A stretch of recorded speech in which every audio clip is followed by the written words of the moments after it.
friends, welcome back to the channel. If you're new here, my name is Diana.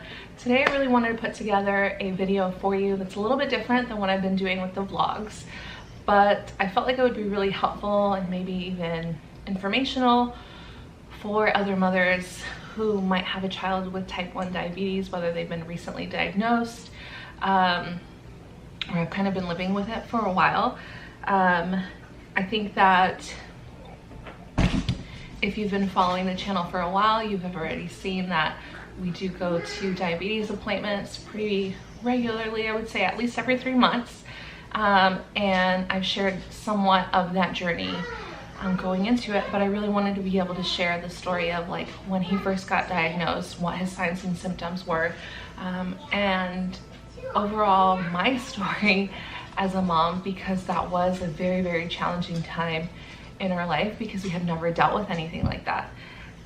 So let's get to it. So Ollie was diagnosed in July of 2021 on my mom's birthday, actually. But prior to, I would say about a week, because it happened pretty quickly, I would say a week before he was diagnosed, he had started showing just some different signs and symptoms. It kind of presented like he just had a stomach bug, and so that's how I was treating it, just as I would with any of them, making lighter foods, snuggles, like just one-on-one time, just comforting them. And I don't know if this is just like a Mexican thing or whatever, but like Sprite tends to be one of those things that we give our children when they're not feeling well. And so that is like one of the things that has just been like ingrained in my memory, because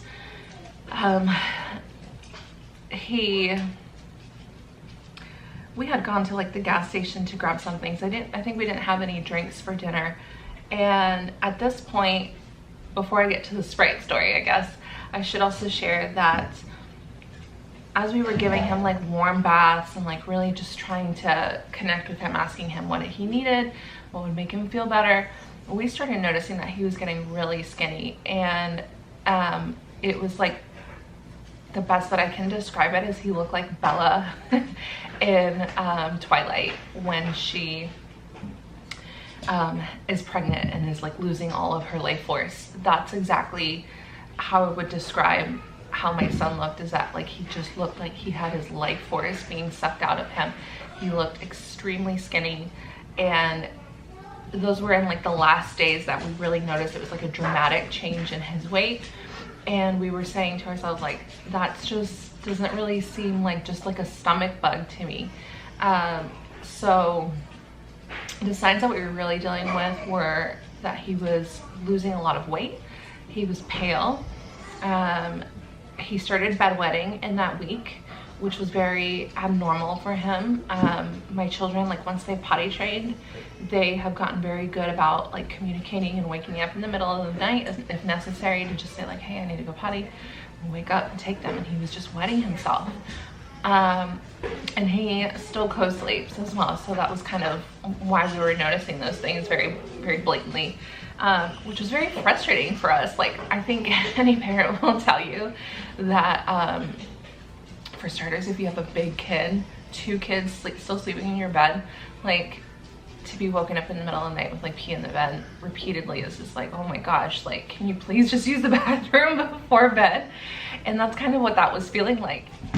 Another thing was, so back to the Sprite story, is that we had gone to the gas station. I got him a little Sprite, and we were even trying Pedialyte at that point, and that is not, and that was, it's not even, it was an off-brand Pedialyte, like the organic kind from Kroger, because again, we don't really use traditional treatments for our family. We don't use Tylenol, we don't use things like that.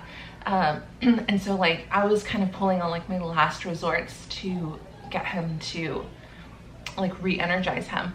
And so we had gone and he was drinking a Sprite, and we were out in the backyard taking care of our chickens. And again, I had just started like my vlogging journey, and I remember like turning around and he was just like throwing up in the yard, which was just like, at that point I was like, you know what, this just something, like at that point my senses were just like, no, this isn't it. Like everything culminating together, we were like, this is just not working. So we got him an appointment, and thankfully I can't remember if I was able to get him in same day with his pediatrician or the next day. He was extremely weak at this point by the time that we took him in. Like he was just very quiet. All he wanted to do was nap. And that is not my son. Like my son is very energized from the moment that he wakes up until literally trying to get him to bed is almost like next to impossible. So we have had to really, like, side note, I guess, like over the years have really had to implement like a understanding that he needs like a longer bedtime routine to just like wind down and like settle in to his body to get some rest. And during this time, like he was napping a lot as well. So we took him to the pediatrician, and Casey had to meet me there because he was at work. And so only wanted his dad to take him into the provider. Can you please stop it? In which obviously they immediately noticed, like put together all the signs that we were showing them.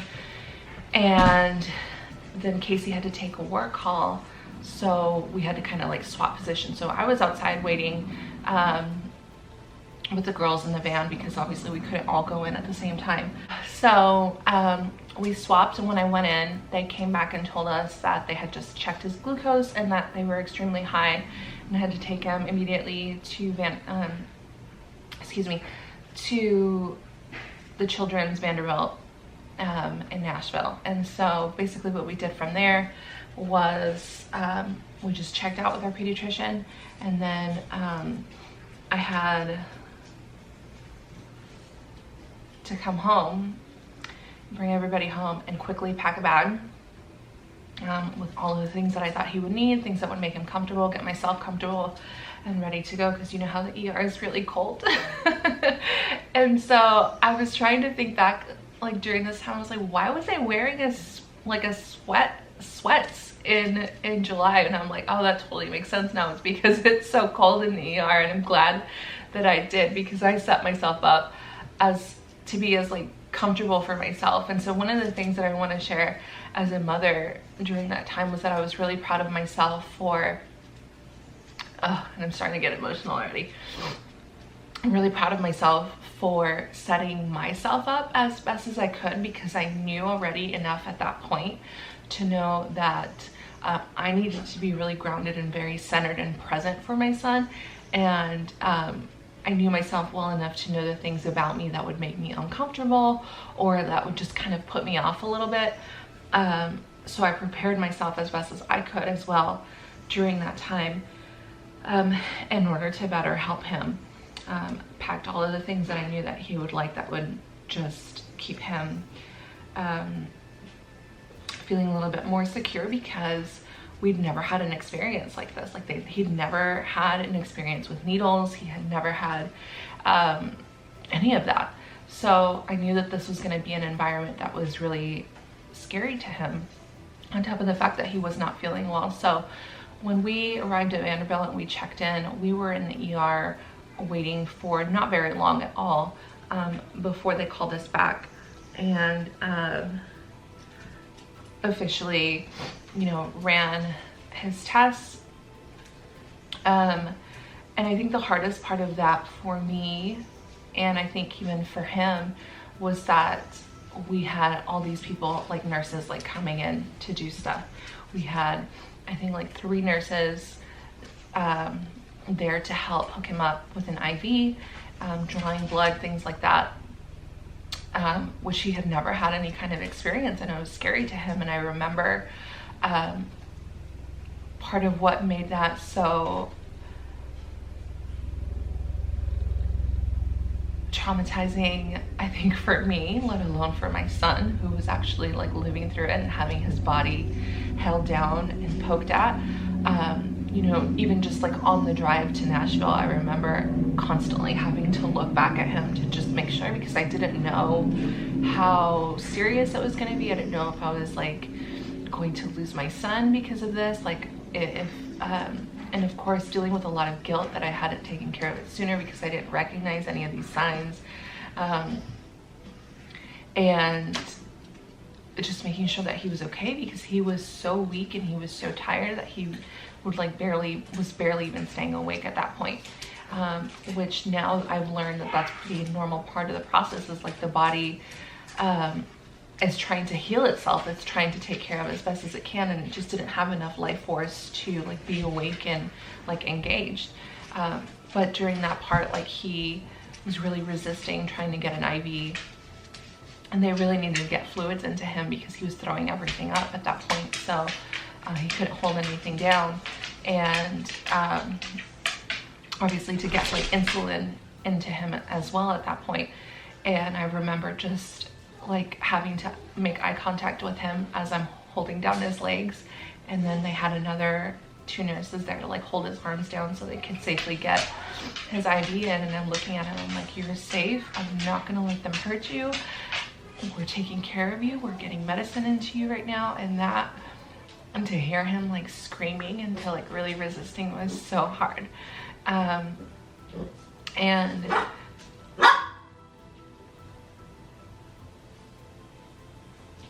like that will forever be ingrained in my memory.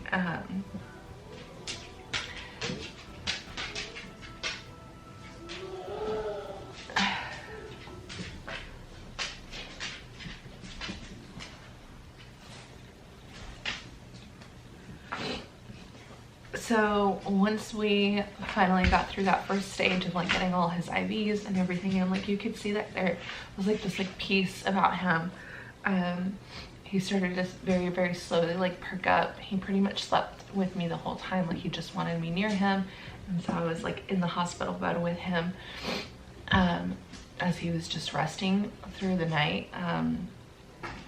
So we spent that first night like in the ER, obviously just getting his levels.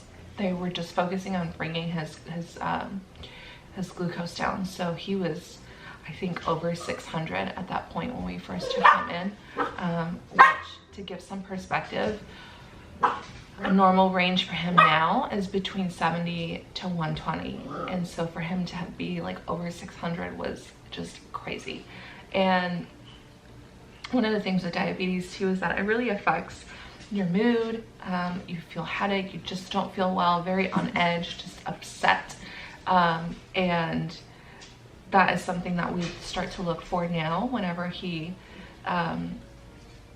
does have high sugar, because we have still had a lot of challenges in the last year.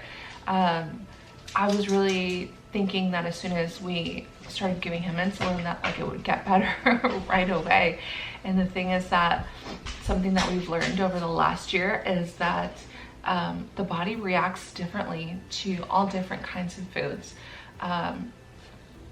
And sometimes even though you correctly give him like his carb to insulin ratio, sometimes some things will still spike his sugar and he will need a correction, or there's been a lot of like technical difficulties as well with the monitors that he's on.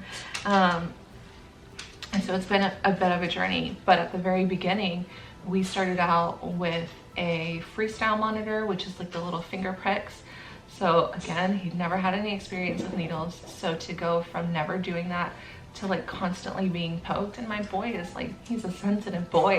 So for him, like drastically going to this new change of now, like he's getting finger sticks multiple times a day on his little fingers, was heartbreaking because he just didn't want to do it, and he was really resisting it for a long time.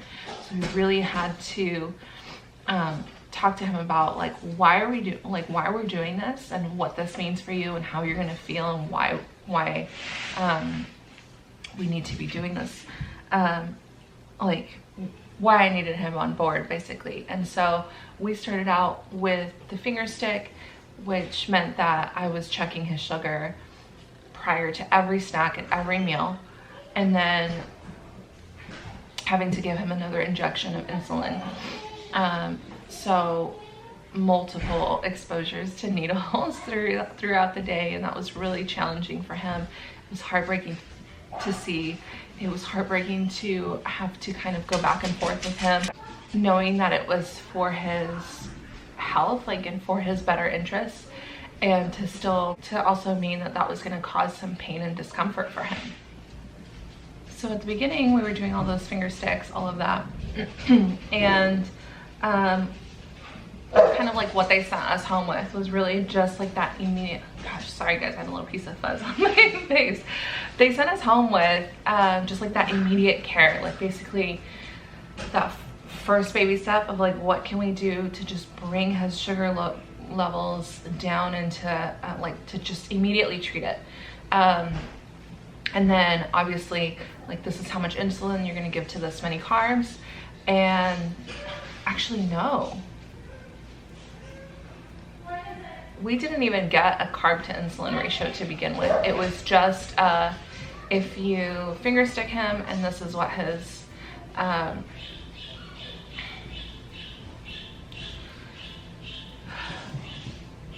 yeah, if you finger stick him and this is what he's reading at, then this is what you need to give him. And then so we were doing insulin for meals and snacks, and then insulin at bedtime, different kind of insulin. And then it was a little bit before we even had our first appointment. When it's dark? No, not yet. We got a couple months, girl. I know. Okay, where were we? I'm trying to record this video in the morning when like all the kids are like up and doing their thing, activities and all that.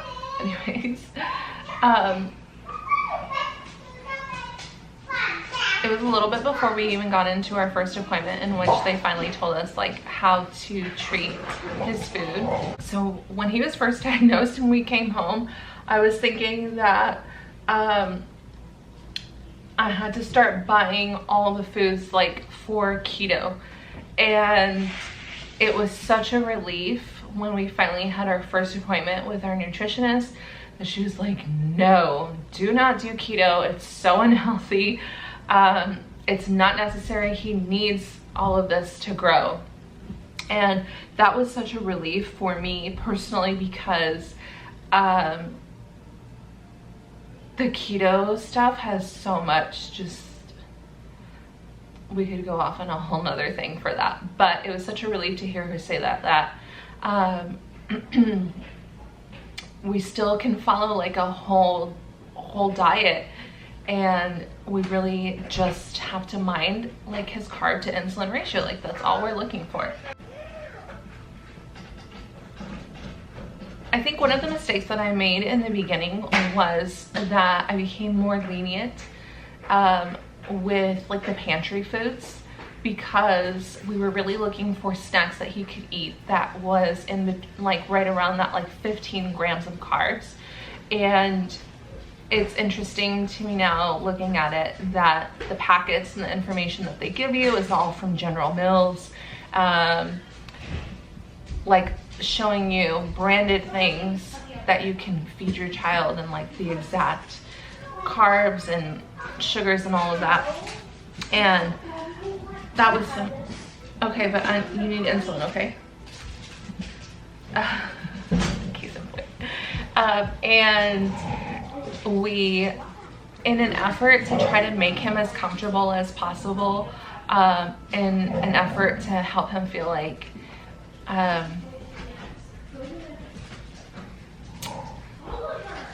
I think maybe to make him feel like he wasn't being forced to eat differently than his sisters, or that we weren't restricting him or punishing him, we made a lot of exemptions during that time to, well, I mean, I would say like in the first 9 months of this journey of, you know, allowing in more pantry foods, more things that he could snack on and eat.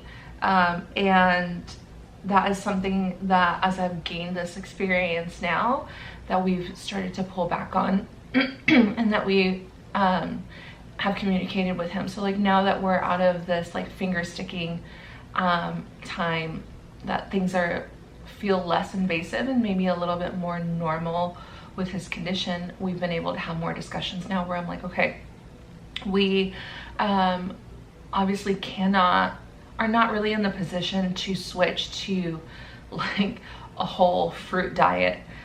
We have read and listened to audiobooks of other people that have said that like that's the best way that they've managed their diabetes, is by just basically eating fruit and like nothing but fruits and vegetables. And that's just not our lifestyle, that's not our practice. And so we've kind of had to find like our own middle ground of like, what does a whole diet look like for us? What does it look like for him? And kind of being like, okay, we kind of went drastically with the keto, we pulled back, we had a more conventional diet, I guess you could say, and then now we're really like coming back home into the space where we're like, we can't give him these foods that are heavily processed, that have glyphosate and all kinds of toxins in them, food colorings, all of that, just because it's within the limits of what we would think is an acceptable snack for his carb intake, and would make it easier for I guess just easier for like what that would look like. And so that's been an interesting thing to just kind of like rewire my brain of like, it's okay if he like we just have to structure it for our lifestyle, like, and what we believe is a healthy, balanced meal or snack for him, instead of like resorting just to the pantry for the sake of convenience, or for the sake of really, I mean, yeah, I guess I would say that it's just essentially like convenience of like, oh, I don't want to stop and make a like well-prepared snack that would take more time and energy to put together. And the thing is that like, that is one of the things that I feel like we've been blessed with the most. And as I've done my own healing, to be able to settle in and say like, that's exactly why I'm here for, is to be able to make these things for them, to like really care for them, care for the nutrition. It's like a whole full mind, body, spirit thing that we're doing here as a mom. Throughout this video, I think I would say that over the last year, we've just really gotten better and more trusting in ourselves. This is definitely when we first started out, like we were nervous. We had no idea what this journey was going to mean for us, for my son. Like, I hated that he'd been diagnosed with it. I think that on a personal note, I've definitely been looking into just like alternative answers for how diabetes manifests in children, like the cause of it, because they'll tell you, and that's one of the first things that they tell you, is that like, you didn't do anything to start this, like it's just, and you know, how do we know that? Like, how do we know that this wasn't triggered? Because they say it's an autoimmune response. And so I'm like, if that's the case, then how do I know that this wasn't triggered by something that he was eating a lot of, or like something that was already existing in our nutrition that his body like just didn't agree with, or you know, I'm not sure. And I think another thing that I've learned is just really the importance of being in this space and this role that I've been called to play within my family. And it's really forced me to be more grounded and more present and more alert. Not like hyper vigilant, but and just in a sense of like more connected to their patterns, even paying more closer attention into my own patterns, and really just bringing home that focus of how our nutrition affects us, like all around. These are things that I think that when we get too stuck on like convenience and convenient foods, we are quick to kind of dismiss the ingredients and the things that are in our foods that we think are, you know, we don't really think twice about. And all of that stuff is just like accumulating in our Penny, please. Penny. It's just accumulating in our systems. And I mean, they say that it's genetic. How do I know that that's not something that's been accumulating, you know, generation after generation? And so I would say that a year later, like, well, we're definitely more confident with it. We've switched now. Instead of doing the finger sticks, we're using the Dexcom, and that's been, you know, for the most part, I would say good. Maybe even like a 70-30 or like an 80-20 on that, because every once in a while, like the sensor like just doesn't read or it'll fail, and those are things that like you just have to quickly troubleshoot. You have to figure it out.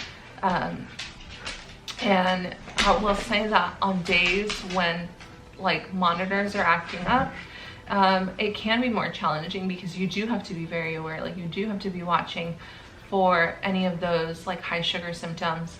And it can feel like a lot, especially when you have other children, you have other responsibilities to take care of. And I think that, yes, we get used to it, but I also think that you learn to trust yourself more. You also kind of develop a process for when that happens. And I think that it also forces us as mothers and as parents really to take better care of ourselves, because we do need that, like that higher awareness. We need to be able to tap into that when necessary. For his insulin now, we are no longer giving him the Novolog pen. We've switched over into the Omnipod, which has been really nice because it comes with like a little PDM device that is basically just like an extra cell phone that I carry with me. And that allows me to input both where his sugar is currently at and then, excuse me, the carbs that I'm giving him. So it calculates all of that and I just enter it into the system. It can be a little bit finicky, and sometimes the catheter will bend and it's not administering insulin correctly.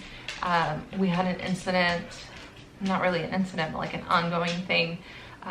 They went fishing and spilled water all over his PDM, so which we had to order a new one, which meant that we had to switch temporarily back into the Novolog pen and then using the Lantus at night. And I was able to get one sent to me from Omnipod within like 2 days, which was wonderful. Or I think actually they overnighted it to me. And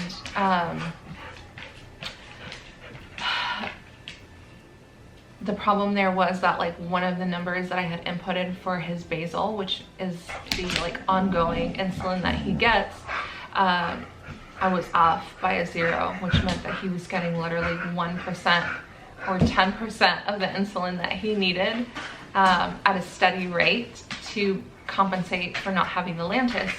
And so he was having highs every night. We were giving constant corrections for like in between meals, and it was just so stressful, such a mess. His A1C went back up, and when we went to his appointment yesterday, they corrected it for me on the PDM, and it's been so much better, thank goodness, because that was really stressful for me. Because again, you have to be checking the ketones, like checking all of these things, and it does add to our like mental, emotional like workload, because now you're responsible for one other thing as a parent. Like you're responsible for like you're a chemist now. You are their personal nurse. You are the one that has to like watch out for them when they don't really know what's going on yet. Now, like he's not in that space. And the thing is that I have this awareness now of like the actions and the patterns that I'm setting with him at this time, that during this first year, during these first few years that he's learning, because he was only 4 when he was diagnosed, just shy of his 5th birthday. And the patterns that I am setting, the standards that I am setting, are something that he's going to learn from and duplicate throughout his own life. And so just realizing how, and I don't really mean to make this about me, it's just that it's just been very interesting for me how, like, in my own practice, through healing and through understanding like how the inner child works, how our childhood really affects who we become as people, that's definitely one of those things. Like, it absolutely matters what they're eating, what's being cooked for them, how we're speaking to them, how we're navigating these times when they're really high and they're very cranky, navigating their lows, and how quickly we attend to them.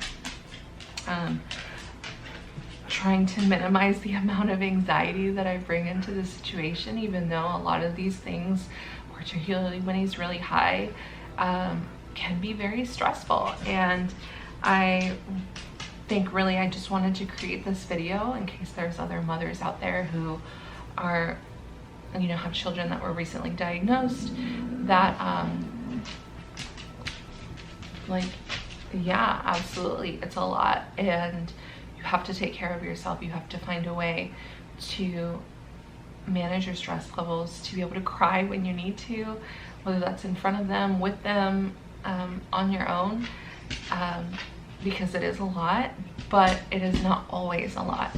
And that's one of the things that I've really found comfort in, is that, like, yes, there's going to be days where, like, I really have to be very alert and aware, and there's other days where we just like kind of coast through, giving him his insulin as we need to, and it's just like a normal part of life now. But one thing that I don't want to get too complacent on, aside from the food, is to continue to learn more about diabetes, to inform myself, like, what is it that we can do, what is within our limits and realistic for us to say, like, okay, these are things that are really helping it, these are things that maybe make it worse. Like, if this is an autoimmune disease, like, what can be done about this? What do other cultures around the world know about this, and how are they treating it? What, if anything, can I change to improve? And something that I really am thankful for is that it just, I think it has improved our health as a family, and then our presence of, like, really making sure that we're sitting, and that's, I mean, that really, I guess that's a practice that we have in general, is that we enjoy sitting down together for our meals at the table. And we've got a big family, so it can get loud and chaotic, but, like, I love that, and I don't ever want to lose that. So anyways, I would love if you shared any of your comments or your questions in the box below.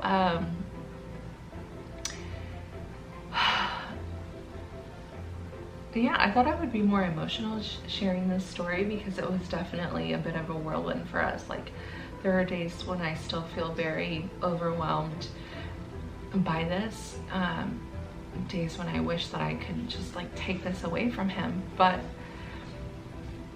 I recognize that, you know, for whatever reason, this has been a lesson that we are all working with together, and I'm pretty proud of how I've shown up through this. I'm proud of my partner, I'm proud of my son, I'm proud of our daughters, and how they have been present in helping their brother, and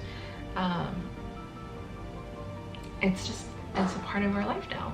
So thank you so much for listening, and I hope you'll stay tuned for the next video.